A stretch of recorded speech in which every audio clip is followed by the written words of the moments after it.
ഇപ്പോഴ് പ്രാർത്ഥിച്ചപ്പോൾ ജസ്റ്റ് വചനം പ്രാർത്ഥിച്ച് ഓപ്പൺ ചെയ്തപ്പോൾ കിട്ടിയ സന്ദേശം സഖറിയായുടെ പുസ്തകമാണ്. സഖറിയ 8-ാം അധ്യായം 12-ാമത്തെ വാക്യം. സഖറിയ 8-ാം അധ്യായം 12-ാമത്തെ വാക്യമാണ് ഇപ്പോഴീശോ പ്രാർത്ഥനീയ സന്ദേശമായി നമുക്ക് നൽകുന്നതെന്ന് കരുതാം. വായിച്ചോളൂ. ഞാൻ സമാധാനം വിതയ്ക്കും, മുന്തിരി ഫലം നൽകും, നിലം വിളവ് നൽകും, ആകാശം മഞ്ഞു പൊഴിക്കും. ഈ ജനത്തിൽ അവശേഷിക്കുന്നവർ ഇതെല്ലാം അവകാശമാക്കാൻ ഞാൻ ഇടയാക്കും. ഇപ്പം നമ്മൾ ജസ്റ്റ് നിങ്ങൾ കണ്ടതാണ്. അച്ഛൻ ജസ്റ്റ് പ്രാർത്ഥിച്ച് വിശ്വാസപ്രമാണം ചൊല്ലി വചനം തുറന്നപ്പോൾ കർത്താവ് നൽകിയ സന്ദേശമാണ്. എന്താണിത്? സഖറിയായുടെ പുസ്തകത്തിൽ 12-ാം അധ്യായം 8-ാമത്തെ അധ്യായം 12-ാമത്തെ തിരുവചനം എന്താ പറയണത്? പറഞ്ഞ് ഞാൻ സമാധാനം വിതയ്ക്കും, മുന്തിരി ഫലം നൽകും, നിലം വിളവ് നൽകും, ആകാശം മഞ്ഞു പൊഴിക്കും. ഈ ജനത്തിൽ അവശേഷിക്കുന്നവർ ഇതെല്ലാം അവകാശമാക്കാൻ ഞാൻ ഇടയാക്കും. അധ്വാനത്തിൻ്റെ മുന്തിരി ഫലം നൽകുമെന്ന് പറയുന്നത് നമ്മുടെ അധ്വാനത്തിന് ഫലം ലഭിക്കുമെന്നാണ്. പിന്നെന്താ അതിൻ്റെ പറയണത്? മുന്തിരി ഫലം നൽകും, പിന്നെ നിലം വിളവ് നൽകും. അതും സെയിമാണ്. നമ്മൾ ഏത് മേഖലയാണ് ജീവിത സാധാരണ മാർഗമായിട്ട് ഉപയോഗിക്കുന്നത്, ആ മേഖലയിൽ നിന്ന് നിനക്ക് അഭിവൃദ്ധിയും അനുഗ്രഹവും ഉണ്ടാകുമെന്നാണ്. ഞാൻ സമാധാനം വിതയ്ക്കും, അതായത് നിനക്ക് സമാധാനം ലഭിക്കുകയും ചെയ്യാം. ഇപ്പോഴ് ഭാവിയിൽ സംഭവിക്കാൻ പോകുന്ന കാര്യങ്ങളാണ് സൂചിപ്പിക്കുന്നത്. വിതയ്ക്കും, സമാധാനം വിതയ്ക്കും, മുന്തിരി ഫലം നൽകും, നിലം വിളവ് നൽകും. ഇങ്ങനെയൊക്കെ പറയുന്നതിന് നമ്മൾ ബൈബിളിൽ പറയണത് പ്രത്യാശ നിറച്ച് നൽകുന്നതിന് ബൈബിളിൽ പറയുന്ന വാക്ക് വാഗ്ദാനമെന്നാണ്. ദൈവത്തിൻ്റെ വാഗ്ദാനമാണത്. നിങ്ങൾക്കറിയാമല്ലോ, ഉടമ്പടിയുടെ ഒരു നിലനിൽപ്പ് അടിസ്ഥാനം ആശ്രയം എന്താണ്? ഉടമ്പടി എന്തിനാണ് ബേസ് ചെയ്യണത്? ഉടമ്പടി ബേസ് ചെയ്യണത് ദൈവത്തിൻ്റെ വാഗ്ദാനങ്ങളെയാണ്. അതെപ്പോഴും നമ്മൾ മനസ്സിലാക്കണം. ദൈവത്തിൻ്റെ വാഗ്ദാനങ്ങളെയാണ്. ദൈവം കുറേ വാഗ്ദാനങ്ങൾ തന്നിട്ടുണ്ട് മനുഷ്യന്. എനിക്ക് അതിനെക്കുറിച്ച് അറിവ് കിട്ടിയത് ഞാൻ പണ്ട് നിങ്ങളോട് പറഞ്ഞിട്ടുണ്ടത്. കോവിഡൊക്കെ വന്ന് നിങ്ങൾക്കൊക്കെ 8 ദിവസം കഴിയുമ്പോഴൊക്കെ കോവിഡ് മാറത്തില്ലേ? ഇപ്പം എനിക്ക് 1 മാസം നിന്നായിരുന്നു. മെഡിക്കൽ ഉള്ള ആൾക്കാർക്ക് തന്നെ ഡൗട്ട് എന്താ, ഇതെന്താ ഈ 1 മാസത്തേക്ക് പോണത്? കാര്യം ഇതിൻ്റെ ഈ പതിര മുഴുവനും ബ്ലോക്കാകുകയല്ലേ, അപ്പോൾ ചിലപ്പോൾ ശ്വാസം കിട്ടത്തില്ല. പക്ഷേ അപ്പോൾ ഇങ്ങനെ 1 മാസത്തേക്ക് പോകുമ്പോൾ ഡൗട്ട്, അത് കാരണമാണ് ഈ പ്രയാസം കൊണ്ടത്. ഈ പ്രയാസ സമയത്താണ് കർത്താവ് വാഗ്ദാനങ്ങളെക്കുറിച്ച് എന്നോട് ആദ്യം സംസാരിച്ചത്. ഈ പ്രയാസ സമയത്ത് നൽകിയിട്ടുള്ള ബൈബിൾ നോട്ടുകളാണ് ഞാൻ അവിടെ. അപ്പോൾ ഞാനൊരു കട്ടിലേൽ ഇങ്ങനെ ചുമക്കുന്ന കാരണം ഇങ്ങനെ നെഞ്ചൊക്കെ പൊക്കി കിടക്കുകയാണ്. അപ്പോൾ ഈ സമയത്ത് കയ്യിലൊരു കൈ കൊന്തയും അപ്പുറത്തെ ഇടത് വശത്ത് ബൈബിൾ ഇരിപ്പുണ്ട്. അപ്പോൾ ഇങ്ങനെ ഈ കിടക്കണ സമയത്ത് കർത്താവ് കുറേ കാര്യങ്ങൾ പറയും. ആ ദൈവത്തിന് എപ്പോഴും നമ്മുടെ ഈ ക്ഷീണകാലങ്ങൾ, അതുപോലെ തന്നെ അതുപോലെ തന്നെ നമ്മളുടെ എന്തെങ്കിലും തരത്തിലുള്ള നമ്മളിങ്ങനെ ഒറ്റപ്പെട്ടു പോകുന്ന കാലങ്ങൾ, ചിലപ്പോൾ നിങ്ങളുടെ വീട്ടിലുള്ള ആൾക്കാരുടെ പ്രിയപ്പെട്ടവരുടെ വിയോഗമായിരിക്കാം, അല്ലെങ്കിൽ നിങ്ങളുടെ പ്രിയപ്പെട്ടവർ നിങ്ങളെ ഇത്രയും നാൾ വിശ്വസിച്ച ആൾക്കാർ നിങ്ങളെ തെറ്റിദ്ധരിക്കുകയും അവർ വേറെ ശത്രുപാളയത്തിലേക്ക് പോവുകയും ചെയ്യുമ്പോഴൊക്കെ നിങ്ങൾക്ക് ഒറ്റപ്പെടലുണ്ടാകും. അപ്പോൾ നിങ്ങൾക്ക് നിരാശയും ഒക്കെ ഭയമൊക്കെ ഉണ്ടാകും, സങ്കടമൊക്കെ ഉണ്ടാകും. ലോകം കളിപ്പാണെന്നൊക്കെ നമുക്ക് തോന്നും. ഈ ടൈമാണ് ശരിക്കും പറഞ്ഞാൽ ദൈവത്തിൻ്റെ ടൈമെന്ന് പറയുന്നത്. കാര്യം നമ്മൾ ഇത്രയും നാൾ ദൈവമാണെന്ന് പറഞ്ഞ് വിചാരിച്ച് നമുക്ക് വരുന്നൊരു അബദ്ധം എന്ന് പറയുന്നത്, നമ്മൾ ഈ ദൈവത്തിൻ്റെ സ്ഥാനം എപ്പോഴും ഇങ്ങനെ ആ കസേര വേറെ ആൾക്കാർ അറിയാതെ കയറിയിരിക്കും. ആ ഇരുന്നോളാം നമ്മൾ പറഞ്ഞിട്ടാണ് ഇരിക്കണം, അല്ലാതെ വേറെ ഇടിച്ചു കയറിയിരിക്കണത്. ദൈവത്തിൽ ഇരിക്കേണ്ട സ്ഥാനത്ത് വേറെ ആൾക്കാർ കയറിയിരിക്കും. അതെന്ന് വെച്ചാൽ നമ്മൾ പറഞ്ഞിട്ടാണ്, നമ്മുടെ അനുവാദത്തോടെ അവിടെ ഇരിക്കണത്. അപ്പം അവരവിടെ ഇന്നലെ പോകത്തില്ല. അതാണ് പ്രശ്നം. പിന്നെ അവരെ കളയാൻ വേണ്ടി ദൈവത്തിൻ്റെ ഓരോ ചില നടപടിക്രമങ്ങളുണ്ട്. നീ ദൈവവേദലാണെങ്കിലേ ഉള്ളൂ ദൈവം അവരെ കളയത്തുള്ളൂ. ദൈവവേദ അല്ലെങ്കിൽ മരണം വരെ ആ സാധനം അവിടെ എത്തിക്കേണ്ട പോലെ ഇരിക്കും. ചിലപ്പോൾ ഒരു വ്യക്തിയാകാം, ചിലപ്പോൾ നിൻ്റെ സംഘടനയാകാം, ചിലപ്പോൾ നിങ്ങളുടെ സംഘടനാ പ്രവർത്തനം കൊണ്ട് പ്രാർത്ഥിക്കാൻ പറ്റാത്തവരില്ലേ, പ്രവർത്തനം തലക്ക് കയറിയിട്ട്. അപ്പോൾ അതാണ് ശരിയെന്നും പറഞ്ഞ് അവരങ്ങനെ കുറച്ച് നാളവിടെ ബുദ്ധി അവരോട് പറയും, ഇതാണ് ശരി. ഒരു കുർബാന കാണുന്നതിനേക്കാൾ വലുതാണ് മനുഷ്യന് വേണ്ടി അധ്വാനിക്കുന്നത്, നീതിക്ക് വേണ്ടി പോരാടുന്നത്. അപ്പോൾ ഇവരുടെ ഈ ബ്രെയിൻ ഇവരെ ഹൈജാക്ക് ചെയ്യും.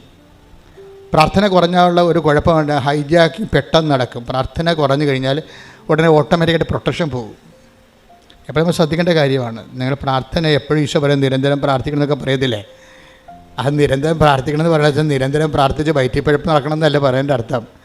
നിരന്തരം പ്രാർത്ഥിച്ചാൽ നീ ദൈവത്തിൻ്റെ ഒരു പ്രൊട്ടക്ഷനിലാകും. അതും പ്രധാനപ്പെട്ട കാര്യമാണ്. നമ്മുടെ ജീവിതത്തിൽ എന്ത് സംഭവിക്കുന്നൊന്നുമല്ല പ്രശ്നം, whether we have protected or not. എന്ത് സംഭവിച്ചാലും സംരക്ഷണം കിട്ടിയില്ലെങ്കിൽ ഈ നമ്മൾ നേടിയ കാര്യങ്ങളെല്ലാം കർത്താവ് ചോദിക്കുന്ന ഒരു കാര്യമുണ്ട്, നീ നേടിയതെല്ലാം ആരുടേതാകുമെന്ന്. Take the bed of God. നേടിയതെല്ലാം ആരുടേതാകും. ശ്രുതിക്കട്ടെ ഹല്ലേലൂയ.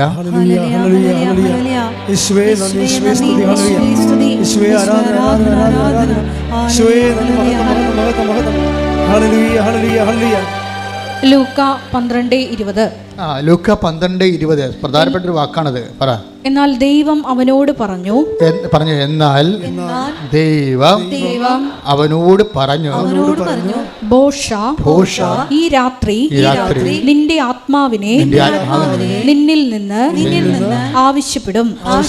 അപ്പോൾ നീ ഒരുക്കി വെച്ചിരിക്കുന്നവ ആരുടേതാകും. ആരുടേതാകുമെന്ന് വെച്ച് കഴിഞ്ഞാൽ അർത്ഥം അന്യാധീനപ്പെട്ടു പോകുമെന്നാണ്. അതാണ് വിഷയം. അന്യാധീനപ്പെട്ടു പോകുക. അന്യാധീനം വെച്ചാൽ അന്യനെ അധീനമായി പോകും. അതാണ് അന്യാധീനപ്പെട്ടു പോവുക. നമ്മുടേതെന്ന് വിചാരിച്ച സംഭവം അന്യനെ അധീനമായി പോകും. അന്യാധീനപ്പെട്ടു പോകുന്നത് രണ്ട് തരത്തിൽ സംഭവിക്കാം. ഒന്ന്, പിശാചിന് അധീനമായി പോകും. പിന്നെ അടുത്ത കാലത്തെങ്കിലും ദൈവം ആ മേഖലയെ വരത്തില്ല. കാര്യം നമ്മുടെ കൺസെൻറ്റോട് കൂടിയാണ് പിശാച് നമുക്ക് അധികാരം. അല്ല, പിശാചും ഒരു മാന്യതയുള്ള ആളാണ്. മുട്ടിയിട്ട് വാതിലെ കൊട്ടിയിട്ടേ കയറത്തുള്ളൂ. വാതിലെ കൊട്ടിയിട്ടേ നമ്മുടെ അനുവാദം ഉണ്ടാകുമോ? കൺസെൻറ്റ്. അല്ലാതെ നിങ്ങളുടെ പാപത്തിന് അവർ ചതിച്ചതാണ് ഇവർ ചതിച്ചതാണെന്നിട്ട് കാര്യമില്ല. ചതിച്ചാണല്ല ഇപ്പം പറഞ്ഞാൽ തേച്ചതാണെന്നല്ലേ പറയണത്. തേച്ചാലും അലക്കിയാലും എല്ലാം നമ്മുടെ കൺസെൻ്റ് ഉണ്ട്. അതിൻ്റെ അകത്ത് നമ്മുടെ കൺസെൻ്റ് ഉണ്ട്. നമ്മുടെ ഒരു അനുവാദം കൊടുത്തിട്ടാണ്. എപ്പോഴാണ് ഈ അനുവാദം വഴിയെ പോണതിനൊക്കെ അനുവാദം കിട്ടണത്? എങ്ങനെയാണ്? ദൈവത്തിൽ നമ്മൾ അകന്നു പോകുമ്പോഴാണ് അന്യാധീനപ്പെട്ടു പോണത്. അതെപ്പോഴും വെച്ചാൽ ഇപ്പം നിങ്ങൾ തുടങ്ങണൊക്കെ നമുക്കറിയാമല്ലോ, വലിയ ന്യൂമോണിയൊക്കെ തുടങ്ങണ പനിയിൽ നിന്നൊക്കെ തുടങ്ങണേ. അതുപോലെ ആത്മീയമായിട്ട് ന്യൂമോണിയൊക്കെ തുടങ്ങണത് ചെറിയ പനി. ഇപ്പോൾ കുർബാനയ്ക്ക് താമസിച്ച് വരിക, കുർബാന സ്വീകരിക്കാൻ താമസിക്കുക, കുമ്പസാരിക്കാൻ മാസങ്ങളെടുക്കുക, അങ്ങനെ ചെറിയ കുഞ്ഞു കുഞ്ഞു പനികളിൽ നിന്നാണ് ഇതിൽ ന്യൂമോണിയ തുടങ്ങണത്. അപ്പോൾ തന്നെ ഓർക്കുക, പനി തുടങ്ങിയിട്ടുണ്ട്. 8 മണിക്ക് തുടങ്ങേണ്ട പ്രാർത്ഥന, വീട്ടിൽ 7 മണിക്ക് തുടങ്ങേണ്ട പ്രാർത്ഥന ചിലപ്പോൾ 9 മണിയിലോട്ട് മാറുക. പിന്നെ അതൊരു ശീലമായി മാറുക. പിന്നെ ഉറക്കം വന്ന് ഉറങ്ങിക്കൊണ്ട് പ്രാർത്ഥിക്കുക. അപ്പോൾ അതായത് പനി തുടങ്ങിയെന്നർത്ഥം. പനി തുടങ്ങിക്കഴിഞ്ഞാൽ, ആധ്യാത്മികമായിട്ട് പനി തുടങ്ങിയാൽ പിന്നെ അടുത്ത നടപടി എന്താണ്? നമുക്ക് പനി വരുമ്പോൾ എന്താ സംഭവിക്കണത്? രുചി പോകും ഇല്ലേ? രുചി പോകത്തില്ലേ? നമ്മുടെ ഭക്ഷണം, നമ്മൾ നല്ല പനിയുള്ള ആൾക്കാർക്ക് എന്ത് കഴിച്ചാലും രുചി അറിയാൻ പറ്റത്തില്ല, എല്ലാം ചവറായിട്ടിരിക്കും. അതുപോലെ തന്നെ ആരാധന ചവറ്, ജപമാല ചവറ്, ഒന്നും രുചി തോന്നണില്ല. പിന്നെ വീട്ടുകാരുടെ ബുദ്ധിമുട്ട് കൊണ്ട് നമ്മളിങ്ങനെ കാട്ടിക്കൂട്ടി എന്തെങ്കിലും ആക്കി തീർക്കുന്നതാണ് പ്രാർത്ഥന. അപ്പോൾ ഇതിങ്ങനെ ചവറാകുമ്പോൾ അറിയിക്കുക ആത്മാവിന് നല്ല പനിയായിട്ടുണ്ടെന്ന് മനസ്സിലാക്കുക. കാര്യം പ്രാർത്ഥനയെന്ന് പറയുമ്പോൾ ഭയങ്കര മധുരമുള്ള ഏർപ്പാടാണ്. കഴിഞ്ഞ ദിവസങ്ങളിൽ നവംബർ 7-ാം തീയതി ഞാൻ വെളുപ്പിൻ്റെ കർത്താവ് എന്നോട് പറഞ്ഞത് കംപ്ലീറ്റ് സൈലൻസ്, കംപ്ലീറ്റ് റിഫ്ലക്ഷൻ എന്ന് പറഞ്ഞു. അപ്പോൾ ഞാൻ അപ്പം തന്നെ ചാടി എഴുന്നേറ്റ് മുറിക്കൊണ്ട് എൻ്റെ നോട്ട് ബുക്കിൽ എഴുതി വെച്ച് കംപ്ലീറ്റ് സൈലൻസ്, കംപ്ലീറ്റ് റിഫ്ലക്ഷൻ എന്ന് വെച്ച് കഴിഞ്ഞാൽ എന്തോ something is going to happen, നീ അതിനെക്കുറിച്ച് ഒത്തിരി റെസ്പോണ്ട് ചെയ്യേണ്ടെന്നാണ് പറയണത്. ദൈവത്തിൻ്റെ ഒരു രീതി അതാണ്. വരാൻ പോകുന്ന കാര്യങ്ങൾ അവൻ നിന്നോട് പറയൂ. Take the bed of God. വരാൻ പോകുന്ന കാര്യങ്ങൾ ശ്രുതിക്കട്ടെ. ഹല്ലേലൂയ. യോഹന്നാൻ 16:14. യോഹന്നാൻ 16:14. അവൻ സ്വമേധയാ ആയിരിക്കില്ല സംസാരിക്കുന്നത്. ഇത് പറഞ്ഞ അവൻ സ്വമേധയാ ആയിരിക്കില്ല സംസാരിക്കുന്നത്. അവൻ കേൾക്കുന്നത് മാത്രം സംസാരിക്കും. വരാനിരിക്കുന്ന കാര്യങ്ങൾ അവൻ നിങ്ങളെ അറിയിക്കും. അപ്പോൾ ഇത് അതായത് ഫ്യൂച്ചർ പ്രൊട്ടക്ഷൻ, വരാൻ പോകുന്ന കാര്യങ്ങളെക്കുറിച്ച് നമ്മൾക്ക് വാഗ്ദാനത്തിനുള്ള ഒരു ഗുണം ഇതാണ്. നിനക്ക് വാഗ്ദാനം പ്രാപിക്കാൻ പോകുമ്പോൾ വാഗ്ദാനം നൽകിയാൽ വാഗ്ദാനങ്ങളെ സംരക്ഷിക്കുകയും ചെയ്യും. വരാൻ പോകുന്ന കാര്യങ്ങളെ ദൈവം സംരക്ഷിക്കുകയും ചെയ്യും. അപ്പോൾ ഇതുപോലെ തന്നെയാണ് വരാൻ പോകുന്ന കാര്യങ്ങളെക്കുറിച്ച് നിനക്കൊരു നോട്ട് തരും ദൈവം. അതിന് ഏറ്റവും നല്ലത് ഉടമ്പടി തന്നെയാണ്. ഇപ്പോൾ ഞാൻ നിങ്ങളോട് പറഞ്ഞിട്ടില്ലേ 48 വർഷമായി ഞാൻ ശരിക്കും ഈ സഭയിൽ ചേർന്നിട്ട്. 38 കൊല്ലത്തെ പൗരോഹിത്യവും 10 കൊല്ലത്തെ ട്രെയിനിങ്ങും പൗരോഹിത്യം, അപ്പോൾ 48 കൊല്ലമായി. അപ്പോൾ എനിക്ക് 2 കൊല്ലം കൂടി ഞാൻ സഭയിൽ ചേർന്നിട്ട് സുവർണ ജൂബിലി ആവും, 50 കൊല്ലമാവും. ഈ 50 കൊല്ലം സഭയിൽ ജീവിക്കുമ്പോൾ നമുക്ക് മനസ്സിലാകുന്ന ഒരു കാര്യമുണ്ട്. എന്താ കാര്യം? അതായത് ദൈവം ഇങ്ങനെ ആൾക്കാരെ പ്രൊട്ടക്റ്റ് ചെയ്യും, സംരക്ഷിക്കും. വരാൻ പോകുന്ന കാര്യങ്ങളെക്കുറിച്ചൊക്കെ നോട്ട് തരും. പക്ഷേ ഈ 50 കൊല്ലം സഭയിൽ ജീവിക്കുമ്പോഴും എനിക്ക് മനസ്സിലായ ഒരു സത്യം എന്ന് പറഞ്ഞാൽ ഏറ്റവും കൂടുതൽ പ്രൊട്ടക്ഷൻ ലഭിക്കാൻ സാധ്യതയുള്ള സംവിധാനം ഉടമ്പടിയാണ്. അതാണ് എനിക്ക് മനസ്സിലായ സത്യം. 50 കൊല്ലം ഞാൻ സഭയിൽ ജീവിക്കണത്. 50 കൊല്ലത്തിനുള്ളിൽ ഇപ്പോൾ ഇന്ന് വരെ ജനങ്ങളെ ഞാനൊരു 20-21 ലക്ഷം ആൾക്കാരെ കൗൺസിൽ ചെയ്തിട്ടുണ്ട്. അതിനവസാനം നമ്മൾ ഇപ്പോഴാണെങ്കിൽ എന്താ ചെയ്യണമെന്ന് വെച്ച് കഴിഞ്ഞാൽ ഈ കൗൺസിലിങ്ങിലൂടെ വരുന്ന വിഷയങ്ങളെല്ലാം ഉടമ്പടിയിലൂടെ ഹോംവർക്ക് ചെയ്ത് പരിഹരിക്കാൻ സാധാരണ അങ്ങനെ ചെയ്യണത്. പണ്ടങ്ങനെ അല്ലായിരുന്നു. ഒരാളുമായിട്ട് 1.5 മണിക്കൂർ 2 മണിക്കൂർ ഇരിക്കണം, കണാകുണ പറഞ്ഞുകൊണ്ടിരുന്ന അവരുടെ സമയം വേസ്റ്റ്, നമ്മുടെ സമയം വേസ്റ്റ്. അത് പണ്ടിങ്ങനെ എൻ്റെ അടുത്ത് 10 മിനിറ്റ് 20 മിനിറ്റ് തൊട്ട് 2 മണിക്കൂർ വരെ ഞാൻ ആൾക്കാരോട് ഇരുന്നിട്ടുണ്ട്. അവസാനം ഞാൻ കൗൺസിലിംഗ് എന്ന് പറയുന്ന സംഭവം തന്നെ വെറുത്ത്. എന്താ കാര്യം? ഈ ഇരിപ്പെല്ലാം ഇരുന്ന് ഈ ആളിന് വേണ്ടി നമ്മുടെ ഇത്രയും പ്രഷ്യസ് ആയിട്ടുള്ള ടൈം വേസ്റ്റ് ചെയ്തിട്ട് അവർ വളർന്നോ ഇല്ലയോ, അവർക്ക് വീണ്ടും പ്രശ്നം ഉണ്ടാകുമ്പോൾ പിന്നെ ഓടി നമ്മുടെ അടുത്ത് വരും. അപ്പോൾ ഒരാളൊക്കെ പണ്ട് ഒരു മാസം 5 പ്രാവശ്യമൊക്കെ എന്നെ കാണുമായിരുന്നു. കാര്യം എന്താണ്? അതിങ്ങനെ തുറന്നിട്ടിരിക്കുന്ന കാര്യമായതുകൊണ്ട് ആർക്കും വന്ന് ഇടിച്ച് തല്ലി കൈക്കൊള്ളാൻ കാര്യക്കാരനായിട്ട് വന്ന് തൻ്റെ ഇടയിൽ ഉള്ളവനൊക്കെ വന്ന് കണ്ടുവച്ച് പോകും. അല്ലാത്തവന് കാണത്തില്ല, സ്വാധീനമില്ലാത്തവർ അറിയാത്തവരൊക്കെ പുറകിപ്പല്ലേ. ഇപ്പം അങ്ങനെ പറ്റത്തില്ല. ഇപ്പം എന്താണ്? കൗൺസിലിങ്ങിലൂടെ പറയാവുന്ന എല്ലാ കാര്യങ്ങളും തന്നെ ഉടമ്പടിയിലൂടെ പരിഹരിക്കും നമ്മൾ. ആ ക്ലാപ്പ് എന്ന് പറയുന്ന സംഭവം ഇടിപെട്ട് സംഭവമാണ്. എന്താണ്? Christian life assessment paper. എല്ലാ കാര്യങ്ങളുടെയും കൗൺസിലിങ്ങിൻ്റെ എല്ലാത്തിൻ്റെ അടിസ്ഥാനം എന്താണ്? ക്രിസ്തുവിനെ നീ അറിയുക എന്നുള്ളതാണ് സംഭവം. എല്ലാം പരിഹരിക്കണം. എന്താണ്? He is the wonderful councillor. അവൻ എന്താണ്? വിസ്മയവഹനായ ഉപദേഷ്ടാവ്. Take the word of God. അവൻ വിസ്മയവഹനായ ഉപദേഷ്ടാവ്. ശ്രുതികട ഹല്ലേലൂയ.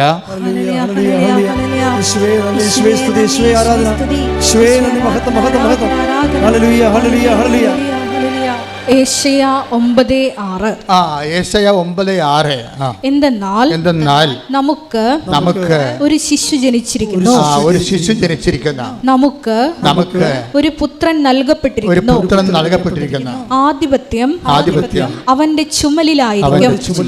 വിസ്മയനായ ഉപദേഷ്ടാവ്, ശക്തനായ ദൈവം, നിത്യനായ പിതാവ്, സമാധാനത്തിന്റെ രാജാവ് എന്ന് അവൻ വിളിക്കപ്പെടും. God is the wonderful councillor. പിതാവായ ദൈവ സങ്കീർത്തനങ്ങളെല്ലാം പറയണത് God is the wonderful councillor എന്നാണ്. ദൈവമാണ് ഏറ്റവും വിസ്മയവഹന ഉപദേഷ്ടാവ്. പിന്നീട് ഈ ഉപദേശത്തിൻ്റെ സാന്ത്വനങ്ങളിലേക്ക് വചനം മാംസമാക്കിക്കൊണ്ട് ക്രിസ്തുവിനെ ദൈവം അവതരിപ്പിക്കും. അപ്പോൾ ക്രിസ്തുവിനെയാണ് പിന്നെ ഐസയ്യാ 9:6 പറയണത്. നമുക്കൊരു ശിശു ജനിച്ചിരിക്കുന്നു. അവൻ ആരാണ്? അവൻ വിസ്മയവഹനായ ഉപദേഷ്ടാവ്. അപ്പോൾ ക്രിസ്തു ആരാണ്? കൗൺസിലറാണ്. അപ്പോൾ ഏറ്റവും വലിയ കൗൺസിലർ ആരാണ്? ക്രിസ്തുവാണ്. ഉടമ്പടി ലക്ഷ്യം വെക്കുന്നത് ക്രിസ്തുവിനെ എങ്ങനെ ഇന്നാക്കാൻ പറ്റും അല്ലേ? ആൾക്കാരെ ഈ ക്രിസ്ത്യാനികളെ എന്താ വിളിക്കണം? ക്രൈസ്റ്റ് ഇൻ അല്ലേ? ക്രിസ്ത്യാനിയെ വിളിക്കണം എന്താണ്? Christ in. ക്രിസ്തു അകത്തുള്ളവൻ.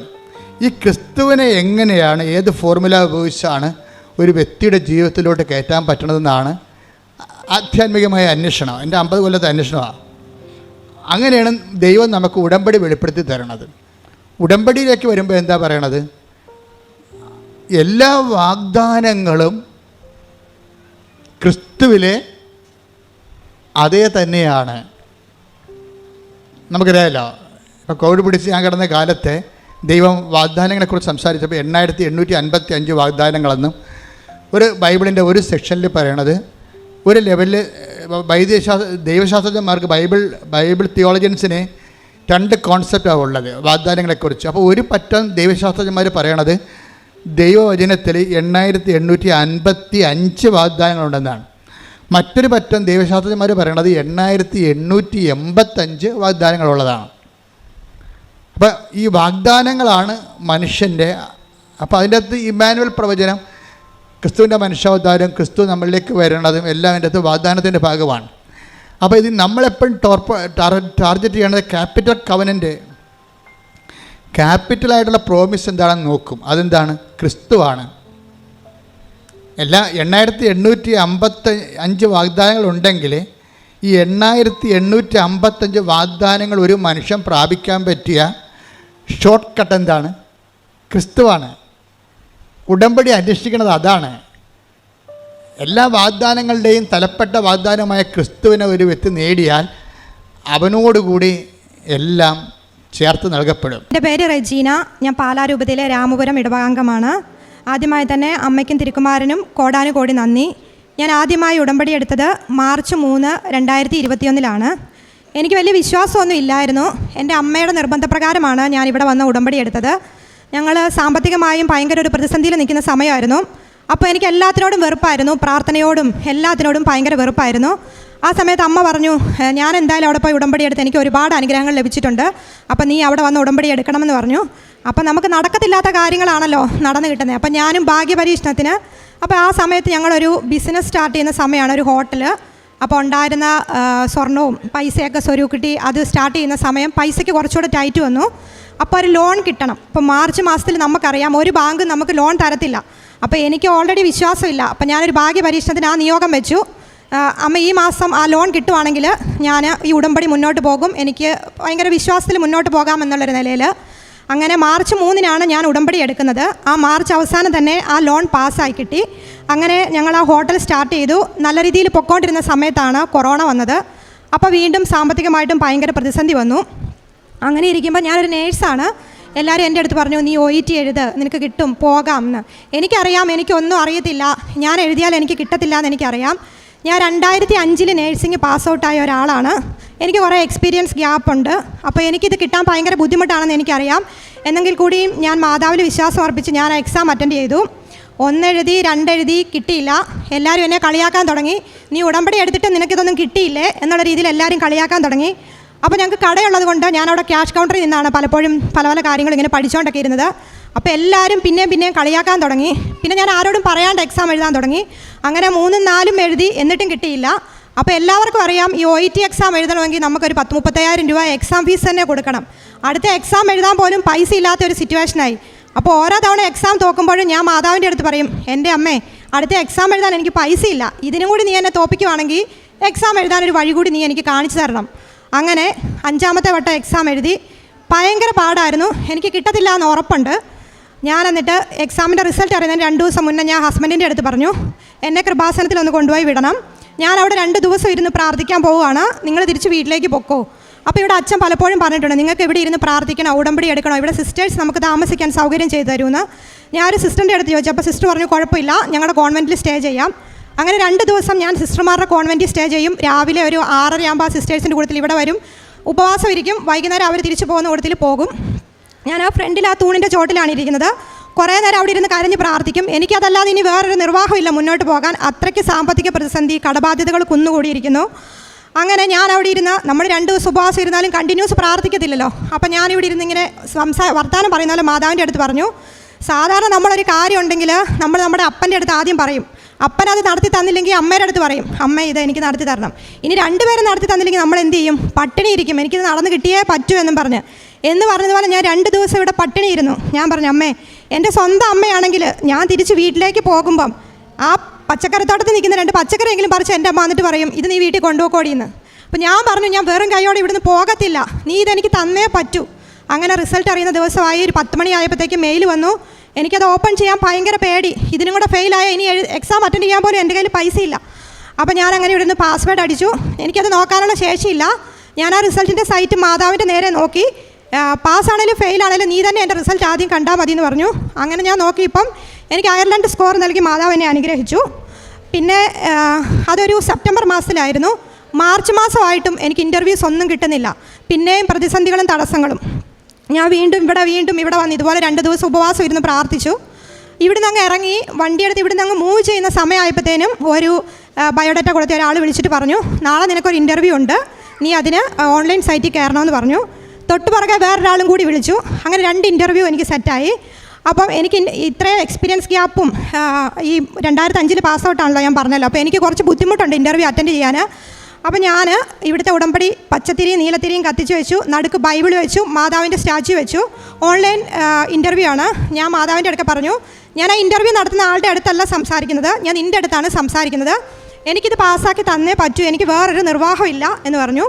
2 ഇൻ്റർവ്യൂവും ഫസ്റ്റ് അറ്റംപ്റ്റിൽ തന്നെ എനിക്ക് പാസ്സായി. അങ്ങനെ എനിക്ക് അയർലൻഡിൽ പോകാൻ പറ്റി.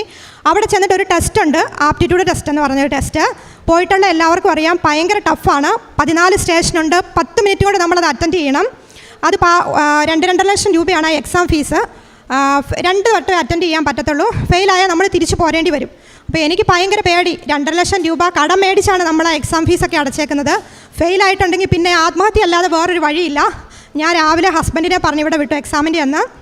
ഞാൻ പറഞ്ഞു എനിക്ക് മാതാവിൻ്റെ രൂപം കണ്ടിട്ടേ ഞാൻ എക്സാം എഴുതാൻ പോകത്തുള്ളൂ. അപ്പോൾ സമയ വ്യത്യാസം 5-5 മണിക്കൂർ വ്യത്യാസം ഉള്ളതുകൊണ്ട് ഹസ്ബൻഡ് രാവിലെ തന്നെ പോന്നു. ഞാനവിടെ എണീറ്റ് വരുന്ന സമയമായപ്പോൾ തന്നെ ഹസ്ബൻഡ് ഇവിടെ എത്തി. അങ്ങനെ ഞാൻ ഹസ്ബൻഡ് എന്നെ വീഡിയോ കോൾ വിളിച്ച് മാതാവിനെ കാണിച്ചു. ഞാൻ പറഞ്ഞു, എൻ്റെ അമ്മേ, എൻ്റെ പ്രശ്നങ്ങൾ എല്ലാവരെയും കഴിഞ്ഞും കൂടുതൽ നിനക്കാണ് അറിയാവുന്നത്, എനിക്ക് എക്സാം പാസ്സായേ പറ്റൂ, നീ എൻ്റെ കൂട്ടത്തിലുണ്ടായിരിക്കണമെന്ന് പറഞ്ഞു. എൻ്റെ കൂട്ടത്തിൽ വേറൊരു കൊച്ചുണ്ട്. അപ്പോൾ ഞാൻ അവളുടെ കയ്യിൽ പച്ചത്തിരി കൊടുത്തു, എൻ്റെ കയ്യിൽ നീലത്തിരി. ഞങ്ങൾ രണ്ടും പ്രത്യക്ഷീകരണ പ്രാർത്ഥന ചൊല്ലി. അവളെ ഞാൻ മാതാവിൻ്റെ രൂപം കാണിച്ചു കൊടുത്തു. ഞങ്ങൾ പ്രാർത്ഥിച്ചിട്ട് എക്സാമിന് പോയി. അപ്പം ആദ്യമേ തന്നെ ടീച്ചിങ് സെക്ഷനാണ്. അപ്പോൾ നമ്മളോട് അവർ ചോദിക്കുന്ന ചോദ്യങ്ങൾക്കെല്ലാം മറുപടി പറയണം. എനിക്ക് പേടി വന്നാൽ ഒന്നും പറയാൻ പറ്റത്തില്ല. അപ്പോൾ ഞാൻ ആദ്യമേ തന്നെ ആ സ്റ്റേഷന് പുറത്ത് നമുക്കൊരു ടൈം വായിക്കാനുള്ളൊരു ടൈമുണ്ട്. അവിടെ ഞാൻ കുരിശ് വരച്ച് പ്രാർത്ഥിച്ചു, മാതാവേ നീ എൻ്റെ കൂടെ ഉണ്ടായിരിക്കണം, നീ ആയിരിക്കണം എനിക്ക് പകരം ആൻസർ പറയേണ്ടത്. എനിക്കറിയില്ല, ഞാൻ അവിടെ കയറി കഴിഞ്ഞിട്ട് അവർ ചോദിക്കുന്നതിനെല്ലാം നിർത്താണ്ട് എനിക്ക് ആൻസർ ചെയ്യാൻ പറ്റി. അങ്ങനെ ഫസ്റ്റ് അറ്റംപ്റ്റിൽ തന്നെ ആ 14 സ്റ്റേഷനും കംപ്ലീറ്റ് ആക്കാനും ജൂലൈ 26-ാം തീയതി അവിടെ ജോലിക്ക് കയറാനും പറ്റി. ജോലിക്ക് കയറിയതിന് ശേഷം 4 പിള്ളേർ ഒന്നിച്ചാണ് ഞങ്ങൾ പോയത്. അപ്പം അവരൊക്കെ എന്ന് പറഞ്ഞിട്ട് ഒരു 10-28 വയസ്സേ ഉള്ളൂ, എനിക്ക് 10-39 വയസ്സുണ്ട്. അപ്പോൾ അവരുടെ കൂടെ പോയതിൽ ഏറ്റവും പൊട്ട് ഞാനാണ്. അപ്പോൾ എനിക്കിത് ഈ സിറ്റുവേഷനൊക്കെ ആയിട്ടൊന്ന് അഡാപ്റ്റ് ചെയ്യാനായിട്ട് ഭയങ്കര പാടാണ്. അപ്പോൾ ഞങ്ങളുടെ ഒരു അഡോണുണ്ട്, അസിസ്റ്റൻറ്റ് ഡയറക്ടർ ഓഫ് നഴ്സിംഗ്. പുള്ളിക്കാരത്തേക്ക് എൻ്റെ അടുത്ത് ഭയങ്കര എപ്പോഴും എൻ്റെ അടുത്ത് ദേഷ്യപ്പെടും. നിനക്കൊന്നും അറിയത്തില്ല, നിൻ്റെ കൂടത്തിൽ വന്ന മറ്റൊരു കണ്ടോ പിക്കപ്പ് ആയത്, നിനക്കറിയില്ല എന്ന് പറഞ്ഞ് എപ്പോഴും എന്നെ ഇങ്ങനെ കുറ്റപ്പെടുത്തും. ഞാൻ ജോലി ചെയ്തുകൊണ്ടിരിക്കുന്നതിൻ്റെ ഇടയ്ക്ക് ഒരു 100 കൂട്ടം അസൈൻമെൻറ്റ്സ് എനിക്ക് കൊണ്ടുതരും. ഞാൻ മാതാവിൻ്റെ അടുത്ത് പറഞ്ഞു, നിന്നോട് ഞാൻ ഒരുപാട് പ്രാർത്ഥിച്ച് നേടിയതാണ്, എനിക്ക് കടമ്പോൾ കടന്നേ പറ്റൂ, നീ എൻ്റെ കൂടെ ഉണ്ടായിരിക്കണം. ഞാൻ ആ പുള്ളിക്കാരത്തിക്ക് വേണ്ടി പ്രാർത്ഥിക്കുവാൻ തുടങ്ങി. എൻ്റെ മാതാവേ, നീ പുള്ളിക്കാരത്തിയുടെ മേൽ അനുഗ്രഹം ചൊരിയണമേ, എൻ്റെ അടുത്തുള്ള ഈ അസ്വസ്ഥത പുള്ളിക്കാരത്തിനെ മാറ്റി കൊടുക്കണമേ എന്ന് പ്രാർത്ഥിച്ചു. അങ്ങനെ എൻ്റെ ഒരു കസിൻ അവിടെ വർക്ക് ചെയ്യുന്നുണ്ടായിരുന്നു. പുള്ളിക്കാരൻ, ഞാൻ വീട്ടിൽ വന്നു കഴിഞ്ഞാൽ എന്നും കരച്ചില്ല. പിറ്റേ ദിവസം എനിക്ക് ഡ്യൂട്ടിക്ക് പോകാൻ ബുദ്ധിമുട്ടാണ്. നാളെ അങ്ങോട്ട് ചെന്ന് കഴിയുമ്പോൾ ഈ പുള്ളിക്കാരൻ എൻ്റെ പുറകെ നടന്ന് എന്നെ ഓരോന്ന് പറഞ്ഞ് ഇങ്ങനെ ബുദ്ധിമുട്ടിക്കും. അപ്പം എൻ്റെ കസിൻ ചെറുക്കനുണ്ടായിരുന്നു അവിടെ. അപ്പോൾ അവൻ പറഞ്ഞു, നീ ചെയ്യണത് ശരിയല്ല കേട്ടോ, അവൾ മാനസികമായിട്ടും ഭയങ്കര ബുദ്ധിമുട്ടിലാണ് എന്ന് പറഞ്ഞു. അപ്പോൾ പിറ്റേന്ന് എന്താണോ അതിൻ്റെ പിറ്റേന്ന് എനിക്ക് നൈറ്റ് ഡ്യൂട്ടി കഴിഞ്ഞിട്ട് ഞാൻ നിൽക്കുമ്പോൾ എൻ്റെ അടുത്ത് പറഞ്ഞു, റെജിന എൻ്റെ ക്യാബിനിലേക്ക് വരാൻ പറഞ്ഞു. എൻ്റെ അടുത്ത് പറഞ്ഞു, എനിക്ക് നിൻ്റെ അടുത്ത് പേഴ്സണലായിട്ട് യാതൊരു വൈരാഗ്യവും ഇല്ല, എനിക്ക് നിൻ്റെ അടുത്ത് ഒരു കുഴപ്പമില്ല, നിനക്ക് പറ്റും, നീ പെട്ടെന്ന് പിക്കപ്പ് ആകും, എനിക്കൊരു ഹഗ് തരാൻ പറഞ്ഞു. അങ്ങനെ എന്നെ ഇങ്ങനെ ചേർത്ത് പിടിച്ചു. അപ്പോൾ ഞാൻ പറഞ്ഞു, എനിക്ക് നിൻ്റെ അടുത്തൊരു ദേഷ്യമില്ല, ഞാനൊരു സാധനം തന്നാൽ നീ മേടിക്കുമോ എന്ന് ചോദിച്ചു. അപ്പോൾ എൻ്റെ കയ്യിൽ മാതാവിൻ്റെ കാശുരൂപം ഉണ്ടായിരുന്നു. അപ്പോൾ എന്താണെന്ന് ചോദിച്ചു. ഞാൻ മാതാവിൻ്റെ കാശുരൂപം കൊടുത്തിട്ട് പറഞ്ഞു, നിനക്ക് എന്ത് പ്രതിസന്ധി വന്നാലും നീ മാതാവിനോട് പ്രാർത്ഥിച്ചാൽ മതി, മാതാവ് നിന്നെ ഹെൽപ്പ് ചെയ്യുമെന്ന് പറഞ്ഞു. അപ്പോൾ എൻ്റെ അടുത്ത് എനിക്ക് വലിയ വിശ്വാസമൊന്നുമില്ല, പക്ഷേ ഞാനിതെന്നും എൻ്റെ പേഴ്സിൽ കീപ്പ് ചെയ്തേക്കാമെന്ന് പറഞ്ഞു. അന്ന് തൊട്ട് ഇന്ന് വരെ എനിക്ക് ഒരു പ്രശ്നം കൂടാതെ അവിടെ ജോലി ചെയ്യാനായിട്ട് സാധിച്ചു. ഇപ്പം എൻ്റെ അടുത്ത് പുള്ളിക്കാരത്തേക്ക് വേറെ പ്രശ്നങ്ങളൊന്നുമില്ല, സന്തോഷമായിട്ട് അവിടെ ജോലി ചെയ്ത് പോകുന്നു. പിന്നെ വീട് കിട്ടാൻ ഭയങ്കര പാടാണ് നമ്മളവിടെ ചെന്നിട്ടുണ്ടെങ്കിൽ. അപ്പം ഞാൻ ഈ കസിൻ്റെ കൂട്ടത്തിൽ നിൽക്കുന്നത് കൊണ്ട് എനിക്ക് ഹസ്ബൻഡിനെയും മക്കളെയും കൊണ്ടുവരണമെങ്കിൽ വീട് കിട്ടിയാലേ പേപ്പറിന് അപ്ലൈ ചെയ്യാൻ പറ്റത്തുള്ളൂ. അപ്പോൾ ഞാൻ ആ നിയോഗം വെച്ച് ഞാൻ പ്രാർത്ഥിച്ചു. ഹസ്ബൻഡിൻ്റെ അടുത്ത് ഞാൻ പറഞ്ഞു, ഇവിടെ ജപമാല പ്രദക്ഷിണത്തിന് ഈ ഒരു നിയോഗം വെച്ചിട്ട് വന്ന് അറ്റൻഡ് ചെയ്യണമെന്ന് പറഞ്ഞു. അങ്ങനെ ഒക്ടോബർ മാസത്തിൽ ഹസ്ബൻഡ് ഇവിടെ വന്ന് ജപമാല പ്രദക്ഷിണത്തിന് പങ്കെടുത്തു. അതിൻ്റെ ഫലമായിട്ട് നവംബർ 24-ാം തീയതി എനിക്കൊരു വീട് ലഭിച്ചു. അവിടെ എല്ലാ സൗകര്യങ്ങളോടും കൂടിയ ഒരു വീട്. പിന്നെ എനിക്കൊരാഗ്രഹം ഉണ്ടായിരുന്നു, വീടിൻ്റെ അടുത്തൊരു പള്ളി വേണം, അവിടെ ഒരു ഗ്രോട്ടോ വേണം, പ്രാർത്ഥിക്കുവാൻ പോകണം എന്നൊക്കെ. എനിക്ക് 10 മിനിറ്റ് നടന്നാൽ മതി ഞങ്ങളുടെ പള്ളിയിലേക്ക് പോകാനായിട്ട്. ആ പള്ളിയുടെ മുറ്റത്തൊരു മാതാവിൻ്റെ സ്റ്റാച്ചു ഉണ്ട്. അപ്പോൾ എൻ്റെ ആഗ്രഹം പോലെ തന്നെ മാതാവ് എനിക്ക് എൻ്റെ എല്ലാ കാര്യങ്ങളും സാധിച്ചു തന്നു. ഫാമിലി വിസയ്ക്ക് ഞാൻ അപ്ലൈ ചെയ്തായിരുന്നു. അപ്പോൾ അതിനും കുറേയേറെ തടസ്സങ്ങളും കാര്യങ്ങളൊക്കെ ഉണ്ടായിരുന്നു. അപ്പോൾ ഞാൻ ലീവിന് അപ്ലൈ ചെയ്തു. അപ്പോൾ ഞാനിപ്പോൾ ലീവിന് വന്നതാണ്. അപ്പോൾ അവരെയും കൊണ്ട് തിരിച്ചു പോകാമെന്നുള്ളൊരു പ്രതീക്ഷയിലാണ് ഞാൻ വന്നത്. ഞാൻ അവിടുന്ന് പോരുമ്പോൾ ഞാൻ മനസ്സിൽ കണക്ക് കൂട്ടി, ഞാൻ ചെല്ലണതിൻ്റെ പിറ്റേന്ന് ഞാൻ അമ്മയുടെ അടുത്ത് പോയി അമ്മേനെ കണ്ട് നന്ദി പറയും എന്നൊക്കെ. പക്ഷേ ഇവിടെ വന്ന ഓരോരോ ഇതിൽ ഇങ്ങനെ മുഴുകിപ്പോയി, എനിക്ക് വരാൻ സാധിച്ചില്ല. അപ്പം ഈ വിസയ്ക്ക് തടസ്സം വന്നപ്പോൾ ഞാൻ വിചാരിച്ചു, ദൈവമേ, ഞാൻ മാതാവിൻ്റെ അടുത്ത് ഇങ്ങനെ ഒരു കാര്യം പറഞ്ഞായിരുന്നല്ലോ, ഞാൻ അമ്മയുടെ അടുത്ത് ചെന്നില്ലല്ലോ എന്ന്. അങ്ങനെ ഞാൻ കഴിഞ്ഞ ആഴ്ച ഇവിടെ വന്ന് എൻ്റെ ഉടമ്പടി പുതുക്കി ആ നിയോഗം വെച്ചു. ഞാനിവിടെ നിന്ന് അമ്മയുടെ അടുത്ത് പറഞ്ഞു, അമ്മേ, ഞാൻ ഇവരെ കൂട്ടിക്കൊണ്ട് പോകാനായിട്ടാണ് വന്നേ, ഞാൻ ഒറ്റയ്ക്ക് അങ്ങോട്ട് തിരിച്ചു പോകത്തില്ല കേട്ടോ. കാരണം ഞാൻ എന്ത് പറഞ്ഞാലും എല്ലാവരോടും പറയും, അമ്മയോട് പ്രാർത്ഥിച്ചാൽ മതി, അമ്മ നിങ്ങളുടെ ആഗ്രഹങ്ങൾ നടത്തി തരുമെന്ന്. അപ്പോൾ എൻ്റെ ഈ ആഗ്രഹം സാധിച്ചു തരാതെ എനിക്കിനി അവരോട് പറയാൻ പറ്റുമോ, ഇതേ നിങ്ങൾ മാതാവിനോട് പ്രാർത്ഥിച്ചാൽ മതിയെന്ന്. അങ്ങനെ ഇന്നലെ അവർക്ക് ഫാമിലി വിസ അപ്രൂവായി. ഇന്നിപ്പം പാസ്പോർട്ട് കളക്ട് ചെയ്യാനും പറഞ്ഞ് അവർ വിളിച്ചിട്ടുണ്ട്. ഇന്ന് 5 മണിക്ക് മുന്നേ അത് പോയി കളക്ട് ചെയ്യണം. വെള്ളിയാഴ്ചത്തേന് ഫ്ലൈറ്റ് ടിക്കറ്റ് എടുത്തു. ഈ വെള്ളിയാഴ്ച ഫാമിലി സമയത്ത് ഞങ്ങൾ അയർലൻഡിന് പോവുകയാണ്. ഒരു വലിയ സാക്ഷ്യം. പിന്നെ എൻ്റെ അമ്മയ്ക്ക് വേണ്ടിയിട്ടാണ് അടുത്ത സാക്ഷ്യം. അമ്മയ്ക്ക് ഒരു സർജറി ചെയ്യേണ്ടി വന്നു. അമ്മയ്ക്ക് നെർവ് കംപ്രഷനായിരുന്നു. അപ്പം നല്ല രീതിയിൽ കംപ്രഷൻ ഉണ്ടായിരുന്നു. അപ്പം മെഡിക്കൽ ഫീൽഡിലുള്ളവർക്കറിയാം, ഈ ഒരു ലംബാർ റീജിയൻ മുതൽ ഒരു സാക്രൽ റീജിയൻ വരെ നെർവ് ഭയങ്കരമായിട്ടും കംപ്രസ് ചെയ്തിരിക്കുമായിരുന്നു. ഒരു മേജർ സർജറിയാണ്. ആ സർജറി ഞങ്ങളുടെ അവിടെയുള്ള ഒരു പ്രശസ്തമായ ഹോസ്പിറ്റലിൽ തന്നെയാണ് ചെയ്തത്. പക്ഷേ ആ സർജറി ഭയങ്കര ഫെയിലിയർ ആയിപ്പോയി. ആ ഇട്ടിരുന്ന സ്ക്രൂ അവർ വെർട്ടിബ്രോപ്ലാസ്റ്റ് ചെയ്തു. ആ ഇട്ടിരുന്ന സ്ക്രൂ അയഞ്ഞു പോയി. ആ സ്ക്രൂ ഒരഞ്ഞ് അമ്മയുടെ ഉള്ളിൽ അവിടെ ഒരു ചെറിയ മുഴ പോലെ വന്നു. അമ്മയ്ക്ക് ഇരിക്കത്തില്ല, നിൽക്കത്തില്ല, കിടക്കത്തില്ല. അമ്മ എപ്പോഴും കരച്ചിൽ തന്നെ. അപ്പോൾ ഞങ്ങൾ മക്കൾ 3 പേരും ഇവിടെ ഇല്ല. അമ്മയുടെ അടുത്ത് ആരുമില്ല. അമ്മ മാനസികമായിട്ടും ഭയങ്കര തകർന്നിരിക്കുന്ന സമയമാണ്. അപ്പോൾ ഞങ്ങളെല്ലാവരും നിയോഗം വെച്ച് പ്രാർത്ഥിച്ചു. അപ്പോൾ അന്ന് കുവൈറ്റിൽ നമ്മുടെ അച്ഛൻ ധ്യാനിപ്പിക്കാൻ ചെല്ലുന്ന സമയമാണ്. അപ്പോൾ അനിയത്തി കുവൈറ്റിലാണ് ജോലി ചെയ്യുന്നത്. അനിയത്തി ഈ ഒരു ഇത് വെച്ച് അച്ഛനെ കാണാൻ അവിടെ ചെന്നു. അന്നേരം അവിടെ തിരക്ക് കൊണ്ട് കാണാൻ സാധിക്കത്തില്ലെന്ന് പറഞ്ഞാൽ അവർ പറഞ്ഞു വിടാൻ തുടങ്ങി. അപ്പോൾ അവൾ പറഞ്ഞത്, ഞാൻ എന്നെ 1 മാസമായി കുഞ്ഞിനെ ഇട്ടിട്ട് വന്നതാ ചേട്ടാ, എനിക്ക് കണ്ടേ പറ്റൂ എന്ന് പറഞ്ഞു. അങ്ങനെ അച്ഛനെ കണ്ടു പ്രാർത്ഥിക്കണമെന്ന് പറഞ്ഞു. അച്ഛൻ ഓക്കെ എന്ന് പറഞ്ഞു. ഒന്നും പറഞ്ഞില്ല. ഇവളങ്ങ് പോയപ്പോൾ അച്ഛൻ തിരിച്ചു വിളിച്ചിട്ട് പറഞ്ഞു, മോനെ, കർത്താവിന് സുഖപ്പെടുത്താൻ പറ്റാത്തതായിട്ട് എന്താ ഉള്ളത്, നീ പ്രാർത്ഥിച്ചോളാൻ പറഞ്ഞു. അങ്ങനെ 2ാമത്തെ സർജറിക്ക് വേണ്ടിയിട്ട് അമ്മേനെയും കൊണ്ട് ഈ അടുത്ത ഏരിയയിലുള്ള എല്ലാ പ്രശസ്തമായ ഹോസ്പിറ്റലിലും ചെന്നിട്ടും ആരും എടുക്കാൻ തയ്യാറായില്ല. കാരണം സ്പൈനൽ കോഡിന് ചെയ്യുന്ന സർജറിയാണ്. എന്തെങ്കിലും ഫെയിലിയർ വന്നിട്ടുണ്ടെങ്കിൽ തളർന്നു പോകും. അതുകൊണ്ട് ആരും എടുക്കത്തില്ല. അങ്ങനെ ഞങ്ങളെല്ലാവരും ശക്തമായിട്ട് പ്രാർത്ഥിച്ചു. അവസാനം മാസ്റ്റർ മെഡിസിറ്റി കൊണ്ടുവന്നപ്പോൾ അവിടുത്തെ ഒരു ഡോക്ടർ പറഞ്ഞു, ഒരു 50% ചാൻസ് സക്സസ് റേറ്റും ബാക്കി ഫെയിലിയർ റേറ്റുമാണ്, നിങ്ങൾക്ക് സമ്മതമാണെങ്കിൽ ഞാൻ ചെയ്യാമെന്ന് പറഞ്ഞു. അങ്ങനെ അവർ MRI ചെയ്ത് നോക്കിയപ്പോൾ അവിടെ ഒരു നൊഡ്യൂൾ കണ്ടു. അപ്പോൾ അവർക്ക് CA ആണോ എന്ന് ഡൗട്ട്. അപ്പോൾ ഞങ്ങൾക്ക് എല്ലാവർക്കും ടെൻഷൻ, ഞങ്ങളെല്ലാവരും ഭയങ്കര കരച്ചിൽ. അന്നേരം മാതാവിനോട് നിയോഗം വെച്ച് പ്രാർത്ഥിച്ചു. അമ്മ ഉടമ്പടി എടുത്ത ആളാണ്. അമ്മ കാശുരൂപം വെച്ച് പ്രാർത്ഥിക്കും. എപ്പോഴും അമ്മ സാക്ഷ്യങ്ങൾ കേട്ടുകൊണ്ടായിരുന്നു ഹോസ്പിറ്റലിലായിരുന്നപ്പോഴും ഇരുന്നത്. അങ്ങനെ പെറ്റ് സ്കാൻ ചെയ്തു. ബയോപ്സിക്ക് എടുക്കണമെന്ന് പറഞ്ഞു. അപ്പം ഈ കമ്പി കൊണ്ട് ഉറഞ്ഞത് മൂലമുള്ള ഒരു ചെറിയ ഇൻഫെക്ഷൻ മാത്രമാണ്, പേടിക്കാനൊന്നുമില്ലെന്ന് പറഞ്ഞു. 2ാമത്തെ സർജറി കഴിഞ്ഞു. റെസ്റ്റൊക്കെ കഴിഞ്ഞു. അമ്മ ഇപ്പോൾ എണീറ്റ് നടക്കുന്നുണ്ട്. എല്ലാവർക്കും ഭയങ്കര അത്ഭുതമാണ്. കാരണം ഇത്രയും വലിയ 2 സർജറി കഴിഞ്ഞിട്ട് അമ്മയ്ക്ക് എണീറ്റ് നടക്കാൻ സാധിക്കുന്നുണ്ടല്ലോ എന്ന്. കഴിഞ്ഞ ആഴ്ച ഞാനിവിടെ ഉടമ്പടി പുതുക്കാൻ വന്നപ്പം അമ്മ എൻ്റെ കൂട്ടത്തിൽ ഇവിടെ വന്ന് ഉടമ്പടി പുതുക്കി. അമ്മയ്ക്കും തിരുക്കുമാരനും 1000 നന്ദി. പിന്നെ ലൈറ്റ് ക്യാൻഡിൽ പ്രയർ റിക്വസ്റ്റ് ഇട്ടത് മൂലം എൻ്റെ അനിയത്തിയുടെ കുഞ്ഞിന് പനി വന്നു. അപ്പോൾ അവരതിനെ ഹോസ്പിറ്റലിൽ കൊണ്ടുവന്നപ്പോഴത്തേക്കും കുഞ്ഞിന് ഇഞ്ചക്ഷൻ എടുത്തതാണ്. പക്ഷേ ഇഞ്ചക്ഷൻ എടുത്ത ഡോസ് കൂടിപ്പോയി. അങ്ങനെ അവൻ കാല് നിലത്ത് കുത്തത്തില്ല, നടക്കത്തുമില്ല. അപ്പോൾ അവൾ ഭയങ്കരമായിട്ടും കരഞ്ഞുകൊണ്ട് വിളിച്ചു, എൻ്റെ കുഞ്ഞിനി നടക്കുമോയെന്ന് അറിയത്തില്ലടി, എന്ത് ചെയ്യണം, നീ എപ്പോഴും കൃപാസനത്തിൽ പോകുന്നതല്ലേ, നീ മാതാവിൻ്റെ അടുത്തൊന്ന് പ്രാർത്ഥിക്കണേന്ന്. അങ്ങനെ ഞാൻ ലൈറ്റ് ക്യാൻഡിൽ പ്രയർ റിക്വസ്റ്റ് ഇട്ട് പ്രാർത്ഥിച്ചു. അപ്പോൾ അവിടെ ഒരു പാലസ്തീൻ ഡോക്ടറാണ് ആ കൊച്ചിനെ നോക്കിയത്. അപ്പം എങ്ങനെയാലും ഒരു മലയാളി ഡോക്ടറെ കിട്ടുവാണെങ്കിൽ നമുക്ക് എന്താണ് നെക്സ്റ്റ് ഒപ്പീനിയൻ എന്ന് ചോദിക്കായിരുന്നു. അങ്ങനെ ഞാൻ രാത്രിയിൽ കരഞ്ഞുകൊണ്ട് മാതാവിൻ്റെ അടുത്ത് പ്രാർത്ഥിച്ചതിൻ്റെ ഫലമായിട്ട് അവർക്കൊരു മലയാളി ഡോക്ടറെ കാണാനും, പേടിക്കണ്ട, കുറച്ച് ദിവസം കൊണ്ട് മാറി കിട്ടും എന്ന് പറഞ്ഞ് 2 ദിവസത്തിനുള്ളിൽ അവൻ നടക്കുവാനും തുടങ്ങി. പിന്നെ എൻ്റെ അപ്പച്ചൻ്റെ ഒരു സ്ട്രോക്ക് വന്നു. അത് തുടക്കത്തിൽ തന്നെ കണ്ടുപിടിക്കുവാൻ സാധിച്ചു. ഹോസ്പിറ്റലിൽ ചെന്നപ്പം 48 hours കഴിഞ്ഞിട്ട് എന്തെങ്കിലും പറയാൻ പറ്റത്തുള്ളൂ എന്ന് പറഞ്ഞു. ലൈറ്റ് ക്യാൻഡിൽ പ്രയർ റിക്വസ്റ്റ് ഇട്ട് പ്രാർത്ഥിച്ചതിൻ്റെ ഫലമായിട്ട് പിറ്റേന്ന് തന്നെ ഡോക്ടർ റൗണ്ട്സിന് വന്നപ്പോൾ പറഞ്ഞു, കുഴപ്പമില്ല, സപ്പോർട്ടീവായിട്ട് മെഡിസിൻ എടുത്താൽ മതി, മാറിക്കോളും എന്ന് പറഞ്ഞു. പിന്നെ ഉടമ്പടി തൈലം പുരട്ടിയത് മൂലം എൻ്റെ മൂത്ത മോന് ഭയങ്കര വയറുവേദനയും ഛർദിയും. അങ്ങനെ അപ്പോൾ ഞാൻ വിചാരിച്ചു ഇവൻ എന്തെങ്കിലും കഴിച്ചിട്ട് ദഹിക്കാതെ വന്നതായിരിക്കും എന്ന്. ഹോസ്പിറ്റലിൽ കൊണ്ടുവന്നപ്പോഴത്തേക്കും അപ്പൻഡിക്സ് ആണെന്ന് പറഞ്ഞു. അപ്പോൾ സർജറി വേണമെന്ന് പറഞ്ഞു. അവനാണെങ്കിൽ ഒരു ഇഞ്ചക്ഷൻ എടുക്കുന്നത് പോലും പേടിയാണ്. അവൻ ഭയങ്കര കരച്ചില്ല, അമ്മ എനിക്ക് സർജറി ചെയ്യണ്ട എന്നും പറഞ്ഞ്. അപ്പോൾ ഞാൻ പറഞ്ഞു എൻ്റെ മാതാവേ ഞാൻ എന്താ ചെയ്യുന്നത് ഈ കുഞ്ഞിനെയും കൊണ്ട്. അപ്പോൾ ബ്ലഡ് കൗണ്ട് നോക്കിയപ്പോൾ കൗണ്ട് നല്ല കൂടുതലാണ്. സ്കാൻ ചെയ്ത് നോക്കിയപ്പോൾ അതിലും ഉണ്ട്.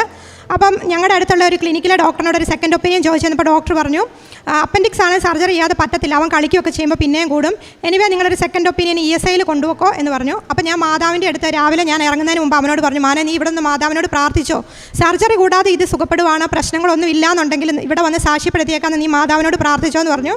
അങ്ങനെ അവനും അവിടെ നിന്ന് പ്രാർത്ഥിച്ചിട്ട് ഇറങ്ങി. അങ്ങനെ ഞങ്ങൾ ESIയിൽ കൊണ്ടുപോയി. അവിടെ ചെന്ന് കഴിഞ്ഞപ്പോഴത്തേക്ക് ഇവൻ്റെ ഏജ് ഇച്ചിരി കൂടുതലായതുകൊണ്ട് മെഡിക്കൽ കോളേജിൽ കൊണ്ടുപോകാൻ പറഞ്ഞു. അവിടെ ചെന്ന് ഡോക്ടേഴ്സിനെ കണ്ടു. തലേന്ന് കൂടി നിന്ന ബ്ലഡ് കൗണ്ട് പിറ്റേന്ന് ചെന്നപ്പോഴത്തേക്കും നോർമൽ റേഞ്ചിൽ നിൽക്കുന്നു. അപ്പോൾ ഡോക്ടർ പറഞ്ഞു ആൻറ്റിബയോട്ടിക് മാത്രം എടുത്താൽ മതി, സർജറി വേണ്ടാന്ന് പറഞ്ഞു. അങ്ങനെ മാതാവിൻ്റെ അടുത്ത് ഉടമ്പടി ചെയ്തത് പ്രകാരം എനിക്ക് മാതാവ് ഒരുപാട് അനുഗ്രഹങ്ങൾ അനുഗ്രഹിച്ചു. അമ്മയ്ക്കും തിരുക്കുമാരനും കോടാനുകോടി നന്ദി. പിന്നെ കാരുണ്യ പ്രവർത്തികൾ എന്ന് പറഞ്ഞാൽ ഞാൻ നേരത്തെ വർക്ക് ചെയ്തിരുന്ന ഹോസ്പിറ്റലിൽ അവിടെയുള്ള രോഗികൾക്ക് അവിടെ ബൈസ്റ്റാൻഡേഴ്സ് ഉണ്ട്, എന്നാലും അവരുടെ നഖമൊക്കെ വെട്ടിക്കൊടുക്കാനൊക്കെ ഞാൻ ഹെൽപ്പ് ചെയ്യും. പിന്നെ അവിടെ വരണ അമ്മച്ചിമാർ തീർത്തും പാവപ്പെട്ടവർ ഫുഡൊന്നും കഴിക്കാൻ പൈസ ഇല്ലാത്തവർക്ക് കൊടുക്കും. പിന്നെ ഞങ്ങളുടെ അടുത്തൊരു ഈ അഗതികളെ താമസിക്കുന്നൊരു സ്ഥലമുണ്ട്, അവർക്ക് ഫുഡ് വാങ്ങിക്കാനൊക്കെ പൈസ ഇടയ്ക്ക് കൊടുക്കും. ഇപ്പോഴെനിക്ക് പ്രേക്ഷിത പ്രാർത്ഥന ചെയ്യാൻ പറ്റത്തില്ല, എന്നാലും എൻ്റെ കൂടെ വർക്ക് ചെയ്യുന്ന പിള്ളേർ എന്തെങ്കിലും പ്രതിസന്ധി വരുമ്പം എൻ്റെ കയ്യിൽ മാതാവിൻ്റെ കുറേ ലോക്കറ്റ് ഉണ്ട്, ഞാനത് കൊടുത്ത് അവരോട് പ്രാർത്ഥിക്കുവാനായിട്ട് പറയും. പിന്നെ എൻ്റെ ജോലി കഴിഞ്ഞിട്ട് അവർക്ക് നല്ല തിരക്കാണെങ്കിൽ ഞാൻ അവരെ പോയി ഹെൽപ്പ് ചെയ്യും. എനിക്ക് വേണമെങ്കിൽ ആ സമയത്ത് ചുമ്മാ ഇരിക്കാം, എന്നാലും എനിക്ക് വേറെ കാരുണ്യ പ്രവർത്തികളൊന്നും ചെയ്യാൻ പറ്റത്തില്ല. അതുകൊണ്ട് ഞാൻ ആ സമയത്ത് വെറുതെ ഇരിക്കാതെ ഞാൻ അവരെ പോയി ഹെൽപ്പ് ചെയ്യാറുണ്ട്. അങ്ങനെ അമ്മയ്ക്കും തിരുക്കുമാരനും ചെയ്തു തന്ന അനുഗ്രഹങ്ങൾക്ക് കോടാനുകോടി നന്ദി പറയുന്നു.